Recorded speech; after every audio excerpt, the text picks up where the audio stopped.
ప్రపంచవ్యాప్తంగా అత్యంత ప్రజాదరణ పొందిన వాట్సాప్ మెసెంజర్ నూతన సంవత్సరం సందర్భంగా భారత్లో సుమారు 1400 కోట్ల సందేశాలను ప్రజలకు చేరవేసింది.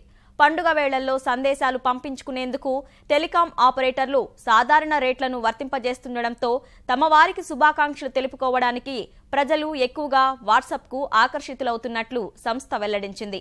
గత దీపావళి ఒక్కరోజే 800 కోట్ల సందేశాలు పంపిన రికార్డ్ వాట్సాప్కు ఉండగా నూతన సంవత్సరం సందర్భంగా డిసెంబర్ 31 ఒక్కరోజే 1400 కోట్ల సందేశాలు పంపి రికార్డు నెలకొల్పింది. ప్రజలు తమ బంధువులకు, స్నేహితులకు నూతన సంవత్సర శుభాకాంక్షలు తెలుపుకునేందుకు 380 కోట్ల సందేశాలను, ఫోటోలు, జిప్లు పంపించగా 61 కోట్ల సందేశాలు వీడియోల రూపంలో పంచుకున్నారు. 100 కోట్ల మందికి పైగా వినియోగదారులున్న వాట్సాప్కి ఒక్క భారత్లోనే 16 కోట్ల ఖాతాలు ఉన్నాయి.